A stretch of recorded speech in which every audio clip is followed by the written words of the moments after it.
the internet. Got an updated Orba by Artiphon overview video. Just a couple things I picked up in my first week or so of playing around with it. A lot of this is covered in their official manual and overview videos. I just sometimes like to see different perspectives, see what people are doing with it, and watch videos on YouTube. So I thought I'd share some ideas that I've kind of picked up. Turn her on, see some lights, see the battery indicator there telling me I have a little less than half battery. And now we're in drum mode. I'm sure you've seen in the official stuff that you can switch by tapping this middle menu button. This menu button does take a little bit of feeling out.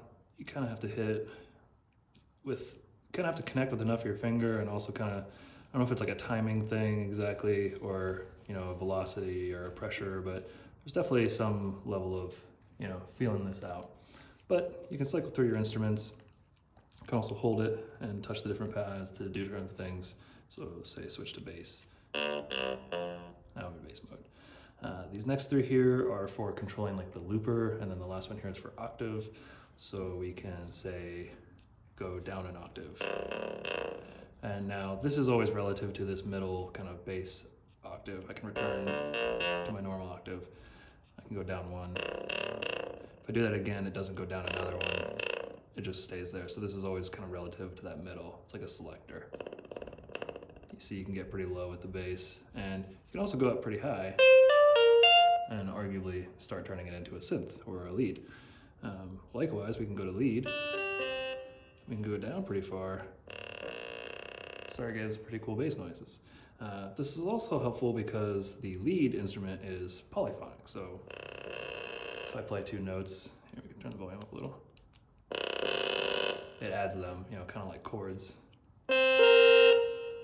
Whereas in the bass mode, go back to our normal octave.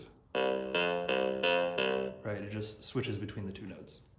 So monophonic, polyphonic, good to know. Chord mode is also monophonic, right?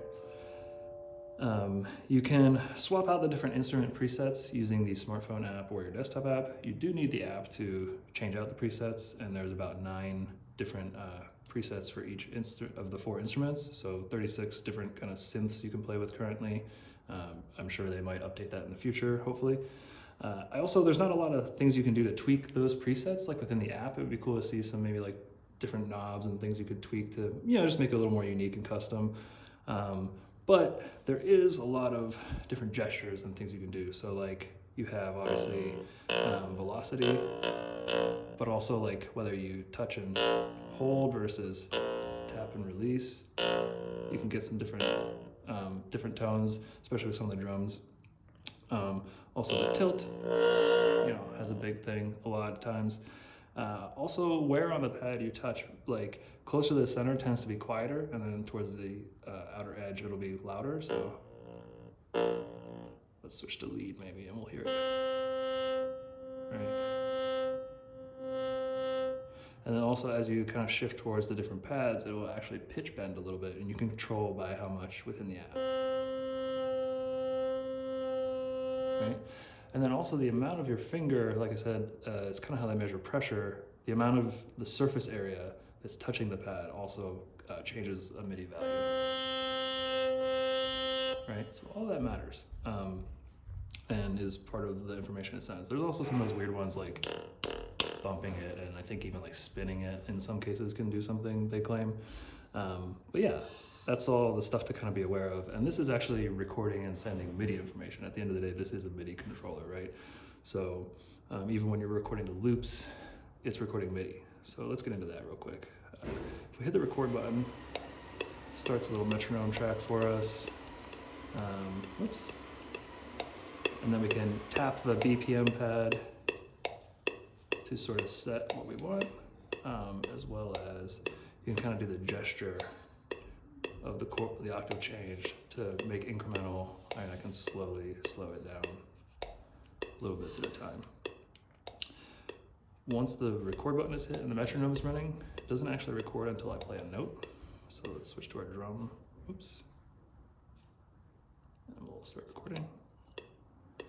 I'll hit a note and then it'll start recording. So now it's recording.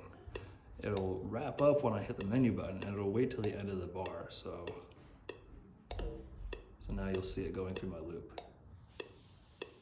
So that's something to be aware of. It waits, once you hit it, even if you hit it on beat, say 2 or 3, it'll wait till the end of that bar. The Artiphon, the Orba tries to keep you in time. Now the metronome's still going, and so that lets me know that I can dub in things and add to this.